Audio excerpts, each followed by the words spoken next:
all of you. If you're traveling with him, you're traveling in good company. Good morning, ladies. How do you do? Good morning, sir.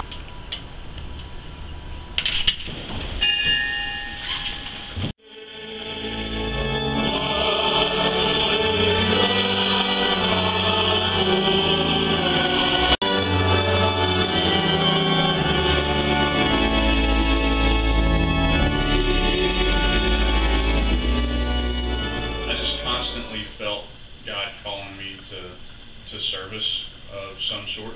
And when our diocese celebrated its 150th anniversary, we had a big celebration with lots of priests and lots of bishops and deacons and a lot of people from all over the diocese. Lord be with you. With your spirit. My brothers and sisters, let us acknowledge our sins, so prepare ourselves to celebrate the sacred mystery. It was at that celebration where I just kind of started thinking that maybe this is something that I'm called to do, and started discerning that and talking to different priests, and ended up going to the diocesan vocation director and applying to enter the seminary. My parents were all supportive of me being a priest and always encouraged it, but never pushed it.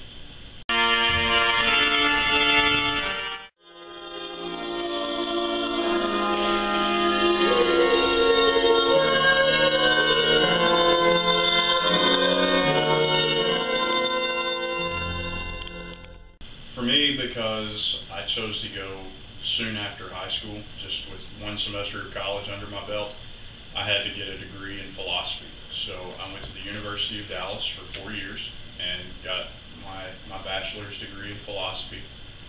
And then after that, I went to major seminary, which is to work on a master's degree in theology.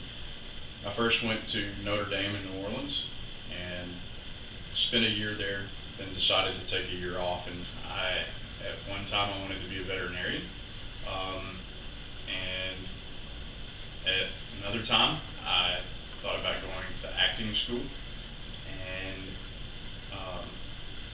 then I also thought about being an electrician, kind of discerned from a different perspective, and ended up teaching high school and coaching girls fast pitch softball for a year and doing some road construction, and then went back to the seminary, but finished up at St. Monrad, Indiana. Was there for 3 years and got a couple of master's degrees in theology. And then I have daily mass every day except for Tuesday.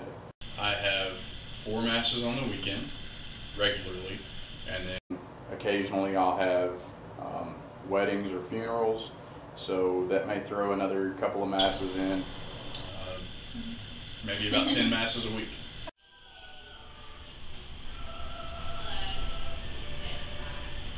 Just stole around the shoulders, identify as a priest. And then it's called a chasuble.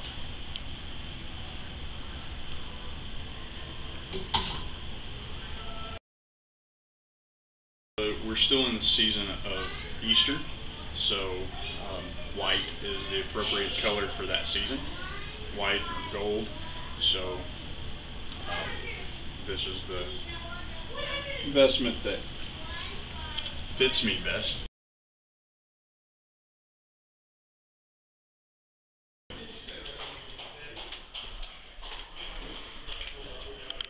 I try to have an average day once in a while, but it usually never works out.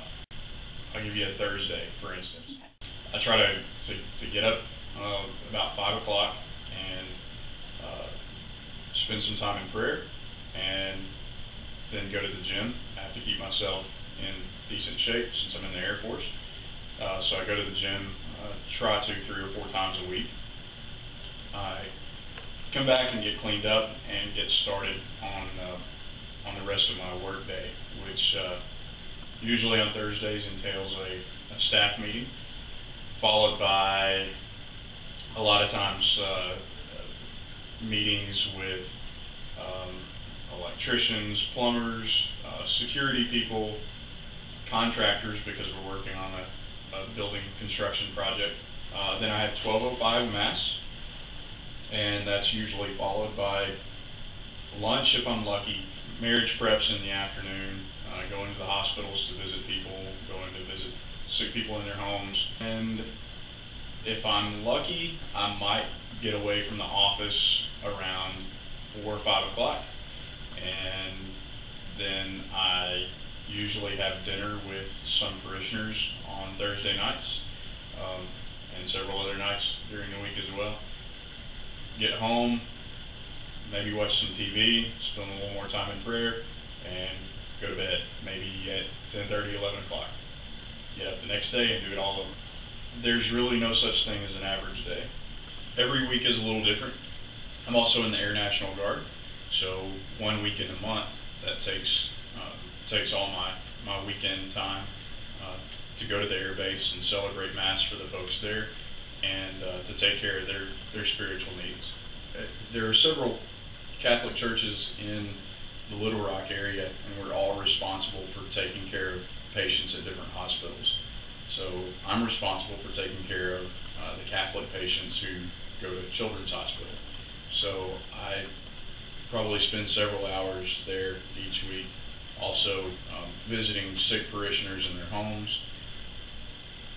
I spend a lot of time preparing couples for marriage.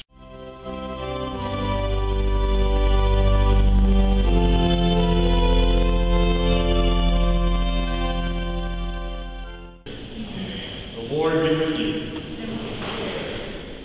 My friends, we're gathered here this evening to celebrate this beautiful sacrament of marriage. Jesus says that you must love each other. But that's the second commandment. The first, most important one, is love the Lord your God. God is to be first. Christ tells us to love Him, not with some of our heart, or even most of our heart, but with all of our heart.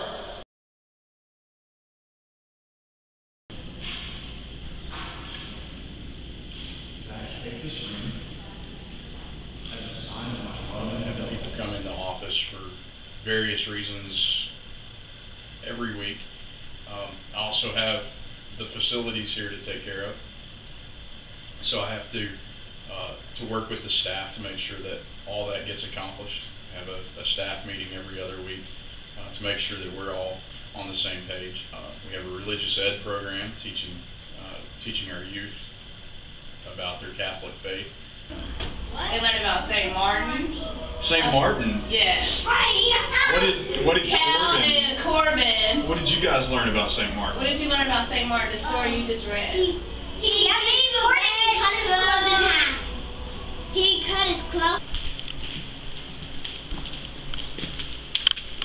A story?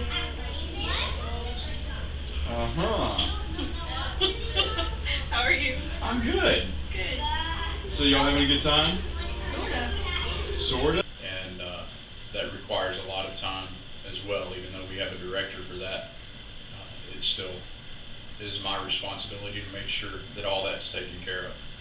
Every day is completely different and has new challenges. There were times when I thought I'm not worthy. There's no way I can really do everything that God would ask of me or that the people would require of me. Just doubts about whether I was really called to celibacy and a lot of different things. I had a spiritual director throughout my time in the seminary. Those were different priests at different spots along my school. So those priests helped me out, and then once I got closer to ordination, and during the time that I took a year off from seminary, I became really good friends with Father Andy Smith, and he and I became good friends, and he kind of helped me to see where God was calling me to be.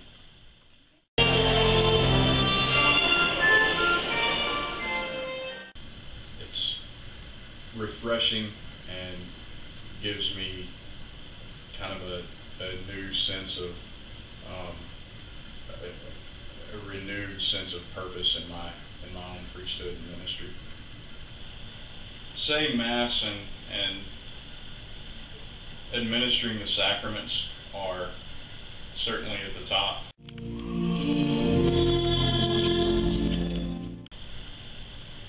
But just spending time with different people from different backgrounds, getting to do different things with folks, spending time with them in their homes, getting to know their families. It's hard to pinpoint one single event, but I think it's happened several times.